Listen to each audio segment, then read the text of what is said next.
ఆంధ్రప్రదేశ్ గూగుల్లో ఆంధ్రప్రదేశ్ పెట్టుబడి పెడుతుందా, గూగుల్ వాళ్ళు వచ్చి ఆంధ్రప్రదేశ్కి పెట్టుబడి పెడుతున్నారా అన్న సంశయాన్ని గోపి గారు ఏమన్నా నివృత్తి చేస్తారేమో అడుగుదాం. గోపి గారు చెప్పండి, ఈ 22,000 కోట్ల పెట్టుబడి పెట్టి ఎదురిస్తూ గూగుల్ వచ్చేసింది 200 ఉద్యోగాలకని ప్రచారం చేయటం లేదు, ఇప్పుడు 2 లక్షల ఉద్యోగాలని ఇంకొక అబద్ధం ప్రచారం చేయటం. సో దీని మీద ఎవరెవరికి ఉపయోగపడుతున్నట్లు లెక్క?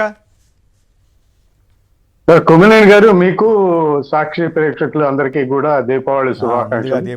ప్యానలిస్టులకు కూడా దీపావళి అందరూ క్షేమంగా జరుపుకోవాలని కోరుకుంటున్నాం. పోతే రాష్ట్రంలో నిజమే ఆ శర్మ గారు వేసిన ప్రశ్న అందరికీ ఉందండి. 22,000 కోట్ల రూపాయలు రాయితీ ఇచ్చిందంటే ఆంధ్రప్రదేశ్ ప్రభుత్వమే గూగుల్లో పెట్టుబడి పెట్టింది. వాస్తవానికి అది గూగుల్ కాదండి, ఆదాని ఆ సెంటర్ నిర్మిస్తాడు, ఆదానియే ఆ సెంటర్ నిర్వహణ చూసుకుంటాడు, ఎక్విప్మెంట్ కూడా ఆదానిదే, ఆప్టికల్ ఫైబర్ కేబుల్స్ ఎయిర్టెల్వి, మెయింటెనెన్స్ మాత్రం గూగుల్ చూస్తుంది. ఇది గతంలో 2023లోనే ఈ ఒప్పందం జరిగింది. కానీ ఆ తర్వాత ఎన్నికలు రావడం 2024లో ఎన్నికలు రావడంతో కొంత జాప్యం జరిగింది. ఇప్పుడు మళ్ళీ కొత్త ప్రభుత్వం వచ్చింది కాబట్టి కొత్తగా అగ్రిమెంట్ చేసుకున్నారు. దీంట్లో ఆశ్చర్యపడాల్సింది ఏంటంటే ఆదాని అనే పేరు లేకుండా మొత్తం అసలు ఏదో గూగులే వచ్చేసి గూగులే పెట్టుబడి పెట్టేసింది, గూగులే అది నిర్మిస్తుంది, గూగులే అది నిర్వహిస్తుంది అన్నట్టుగా ప్రచారం చేస్తున్నారు. అవి ఏమి ఉండదండి. ఇది డేటా సెంటర్ అంటే మనకి గుంటూరులో ఉండే కోల్డ్ స్టోరేజీలు ఉంటాయి చూసారా, గోడౌన్లు. ఆ గోడౌన్లో ఒడ్లు, బియ్యము, లేకపోతే పత్తి ఇట్లాంటివి దాచుకుంటాం. దానికి ఒక వాచ్మెన్ ఉంటాడు అంతే, లేకపోతే 2 ఉంటారు 2 షిఫ్ట్లో. అలాగే ఈ గూగుల్కి ఈ డేటా సెంటర్ కూడా అంతే. డేటా 7 దేశాలకు సంబంధించిన డేటాని ఇక్కడ స్టోర్ చేయబోతున్నారు. ఈ స్టోర్ చేసిన డేటాని ఆ మిషన్స్ ని నిర్వహణకు కొంతమంది ఉంటారు, 15-20 మంది, తర్వాత ఒక 50 మంది ఉంటే కూడా ఉండొచ్చు. మిగిలినంతా సెక్యూరిటీ గార్డులే.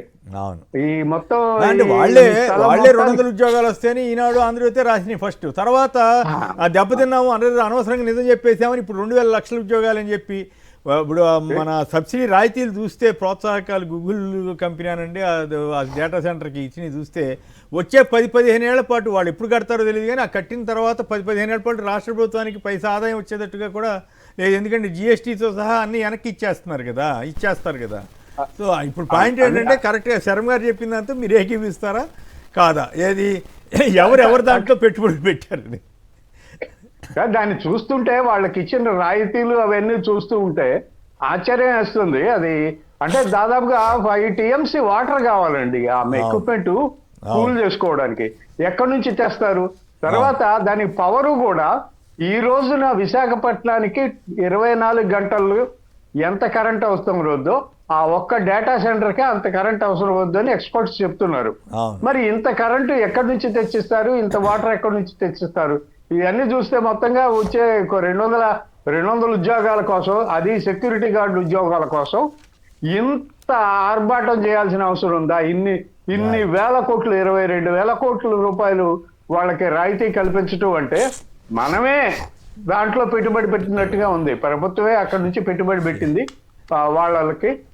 వాళ్ళ దగ్గర నుంచి రూపాయి అయితే వచ్చేది కనిపించడం లేదు. అందువల్ల మనం ఖచ్చితంగా చూసుకోవాల్సిందే, అలా చెప్పుకోవాల్సిందే. మీరేమంటారు, ఎవరు దాంట్లో పెట్టుబడి పెట్టారు? ఇది ఆసక్తికరంగా ఉంది. నేను ఎవరు శర్మ గారు అంటే ఆయన భలే తమాషా వ్యాఖ్యలు చేస్తుంటారు. ముందుగా కేఎస్ఆర్ గారు, మీకు, గోపి గారికి, అట్లానే సాక్షి టీవీ ప్రేక్షకులకి, అట్లానే ఆంధ్రప్రదేశ్ రాష్ట్ర ప్రజలందరికీ దీపావళి శుభాకాంక్షలు. ఈ చీకట్లు తొలగిపోవాలని చెప్పి ఆ భగవంతుడిని కోరుకుందాం. ఇక్కడ ప్రధానంగా మనం గమనించాల్సింది ఏంటంటే ఫస్ట్ పబ్లిసిటీ సార్. వచ్చేటటువంటి తంతు ఎక్కడ వస్తుంది? జగన్మోహన్ రెడ్డి గారు తెచ్చినటువంటి అదానీ డేటా సెంటర్లో గూగుల్ వాళ్ళు దాంట్లో ఏదైతే Adani connects plus Google plus Airtel కలిపిన డేటా సెంటర్ అది. దాంట్లో వీళ్ళేదో కొత్తగా గూగుల్ని మేము తీసుకొని వచ్చామని పబ్లిసిటీ. అసలు గూగుల్ని తెచ్చింది ఎవరు? గూగుల్తో కనెక్ట్ అయింది ఎవరు? అదానీ డేటా సెంటర్ని తెచ్చింది ఎవరు? జగన్మోహన్ రెడ్డి గారు. సో ఇందాక గోపి గారు చెప్పినట్టు అదానీ వాళ్ళు మొత్తం ఇన్ఫ్రాస్ట్రక్చర్ అంతా డెవలప్ చేసేది అదానీ వాళ్ళు. సో నెట్వర్క్ అంతా మనం యూజ్ చేసుకునేది ఎయిర్టెల్ నెట్వర్క్. ఏఐ టెక్నాలజీతో దాన్ని ఆపరేట్ చేసేది గూగుల్.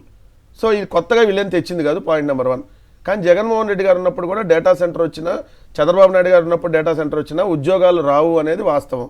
అందుకని జగన్మోహన్ రెడ్డి గారు ఏం చేశారు, ఐటీ బిజినెస్ పార్క్ పెట్టాలని చెప్పి 22,000 మందికి అక్కడ ఉద్యోగాలు ఇచ్చేటట్టుగా అదానీ గారితో అప్పుడు టైఅప్ 22,200 ఉద్యోగాలు, 28 ఎకరాల స్థలం ఐటీ బిజినెస్ పార్క్ కోసం.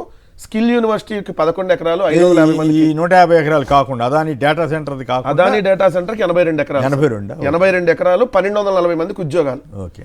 సో ఐటీ బిజినెస్ పార్క్ ఏమో 28 ఎకరాలు, 22,200. స్కిల్ యూనివర్సిటీకి 11 ఎకరాలు, 550 మందికి. రిక్రియేషన్ సెంటర్ ద్వారా 9 ఎకరాలు, 1000 మందికి ఉద్యోగాలు. మొత్తంగా 130 ఎకరాల్లో 24,990. ఈ ఉద్యోగాలు ఇచ్చేటట్టుగా ఒక ఒప్పందం కుదుర్చుకొని దానికి ముందడుగులు వేస్తే ఇప్పుడు ఏం చేశారు, ఈ అదానికి రాసి ఇచ్చేస్తున్నారని చెప్పి ప్రచారం చేశారు. దానికి మొత్తం అమ్మేశారు. మొత్తం అదానికి అదానియే జగన్ అసలు. ఆంధ్రప్రదేశ్ ఏ అంటే ఆంధ్రప్రదేశ్ కాదు, ఏ అంటే అదాని ప్రదేశ్ అని కూడా రాశారు వాళ్ళు. సో జగన్మోహన్ రెడ్డి గారు కుదుర్చుకున్న ఒప్పందం ప్రకారం 25,000 ఉద్యోగాలు. అప్పుడు మీరు అన్నట్టుగా మనం రాయితీలు ఇస్తే తప్పలేదు, ఎందుకు మనకి 25,000 మందికి ఉద్యోగాలు వస్తాయి కాబట్టి. ఇప్పుడు వాళ్ళు ఏం చేశారు, కేవలం 200 మందికి ఉద్యోగాలు, అది వాళ్ళే రాశారు. రైడన్ ఏదైతే గూగుల్ అనుమాన సంస్థ రైడన్ అక్కడ దానికి సంబంధించిన డేటా సెంటర్ రన్ చేసిద్ది. సో 200 మందికే ఉద్యోగాలు వస్తాయని.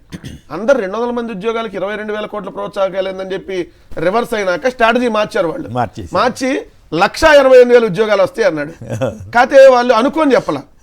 ఇక్కడ ఏమైంది, బీజేపీ వాళ్ళకి చెప్పలా ఆ విషయం. చెప్పేటప్పుడు విష్ణుకుమార్ రాజు గారు అది డేటా సెంటర్ అంటే ఇది కాల్ సెంటర్ ఏం కాదు, ఉద్యోగాలు రావని చెప్పి ఆయన ఓపెన్ అయిపోయి చెప్పేశాడు. చెప్పేసి నాకు 22,000 కోట్లు కమ్యూనిస్టులు ప్రశ్నించినా ఇంకోళ్ళు ప్రశ్నించినా మన రాష్ట్ర ప్రభుత్వానికి ఫస్ట్ ఏంటి, ఒక కంపెనీని తీసుకొని వస్తున్నాం అంటే ఏదో ప్రభుత్వానికన్నా ఆదాయం రావాలి, ప్రజలకన్నా ఉద్యోగాలు. ఈ రెండిట్లో ఏదో ఒక బేస్ ఉంటేనే మనం ఆ కంపెనీని తీసుకొని వచ్చినందుకు సార్థకం అవుతుంది. లేకుండా మనమే తిరిగి వాళ్ళకి డబ్బులు చెల్లిస్తా పబ్లిసిటీ చేసుకుంటా ఉంటే ఎవరికి ఉపయోగం దానివల్ల? మీరు 22,000 కోట్లు కాదు సార్, 40,000 కోట్లు ప్రోత్సాహకాలు ఇవ్వండి, కనీసం అట్లీస్ట్ 40,000 మంది కన్నా ఉద్యోగాలు రావాలి. కానీ రాకుండా మీరే వస్తుందని పబ్లిసిటీ ఎట్లా వస్తుంది? ఇప్పుడు సోషల్ మీడియాలో ఒకటి చూశాను, వాళ్ళ తరఫున ఒక ప్రచారకర్తను పెట్టినట్టున్నారు. ఆయన చెబుతున్నాడు 2 లక్షల ఉద్యోగాలు, ఒక్కొక్కరికి 2 లక్షల నుంచి 2.5 లక్షల ఉద్యోగాలు వస్తాయంట, 10,000 కోట్లు ఏపీకి ఆదాయం వస్తుందంట. అది ఎట్లా ఇంత పచ్చబద్దాలు ఎట్లా ప్రచారం చేస్తున్నారు? వాస్తవాలు రాసి చెప్తే తప్పు కాదు. పెమ్మసాని చంద్రశేఖర్ గారు మొన్న 10,000 కోట్లు దీని ద్వారా ఆదాయం వస్తుంది, దాన్నే ప్రచారం చేయాలి. ఎట్లా వస్తుంది? సరే 10,000 కోట్లు వచ్చినా 12,000 కోట్లు లాస్ కదా, అదే ఒకటి. కానీ ఎట్లా వస్తుందనే చెప్పాలిగా. జిఎస్టీ వెనక్కి ఇచ్చేసేస్తారు, వాడు పే చేసే మొత్తం. ఏదైనా ఒక కంపెనీతో ఒప్పందం కుదుర్చుకుంటే ఎన్ని ఉద్యోగాలని దాంట్లో లిస్ట్ ఉంటుంది. ఇప్పటి వరకు వాళ్ళు ఎంఓయూ ఎందుకు బయట పెట్టలేదంటే అది వచ్చేది 200 ఉద్యోగాలు కాదు అని ముందేమో చెప్పారు, ఇప్పుడేమో జగన్ గారు తీసుకొచ్చిన దాంట్లో ఉద్యోగాలన్నింటినీ మీరు కోత వేసేసి అదనంగా వాళ్ళకి రాయితీలు కల్పించేసి దేశంలో ఎక్కడా లేదు మొత్తం ఇంత పెట్టుబడి వచ్చేస్తుంది. అసలు పెట్టుబడులు కానీ పరిశ్రమలు కానీ ఉద్యోగాలు కానీ ఎక్కువ వచ్చింది జగన్మోహన్ రెడ్డి గారు హయాంలో. ప్రత్యక్షంగా ఏది ఉద్యోగాలు ప్లస్ ఉపాధి 58,22,000 మందికి జగన్ గారి 5 ఏళ్ల హయాంలో. అది కూడా ఎంఎస్ఎంఈల ద్వారా 22 లక్షల మందికి, పరిశ్రమల ద్వారా 6,85,000, స్కిల్ డెవలప్మెంట్ ద్వారా 4,51,000, వైఎస్ఆర్ చేయ ద్వారా 18,34,000 మందికి ఉపాధి, ఎందుకంటే వాళ్ళ కాళ్ళ మీద వాళ్ళు నిలబడేలాగా, మళ్ళీ ప్రభుత్వ ఉద్యోగాలు ఇవన్నీ. సో అదన్నీ వదిలేసి ఇప్పటి వరకు ఎంఎస్సీ మినిట్లు 2,191 మూసేశారు కొమ్మినేని గారు వీళ్ళు వచ్చిన సంవత్సర కాలంలో. ఇంకొక ఇంట్రెస్టింగ్ విషయం, మొన్న తిలక్ గారు ఒక ఆసక్తికరమైన వ్యాఖ్య చేశాడు. నిజంగా అది కనుక గూగుల్ డేటా సెంటర్ ఉపయోగం ఉంటే అంత భారీ పెట్టుబడి అయితే మోడీ గారు గుజరాత్కి కాకుండా ఏపీకి రాణిస్తారా? ఏదో కానివ్వండి, అందరూ వ్యతిరేకిస్తున్నారు కాబట్టి విదేశాల్లో సరే వీళ్ళు ఎదురిస్తా ఉన్నారు కాబట్టి గూగుల్కి సంబంధించినటువంటి దాన్ని హైయెస్ట్ డేటా సెంటర్ వాళ్ళు యుఎస్ లోని వర్జీనియాలో ఉంది. 3 డేటా సెంటర్లు ఉన్నాయి, వాళ్ళు వ్యతిరేకిస్తారు. 3 కలిపిన 3,500 ఉద్యోగాలు. ఇది హైయెస్ట్ ఉన్నటువంటి అమెరికాలో యుఎస్ వర్జీనియాలో 3 డేటా సెంటర్లో కలిపి 3,500 ఉద్యోగాలు.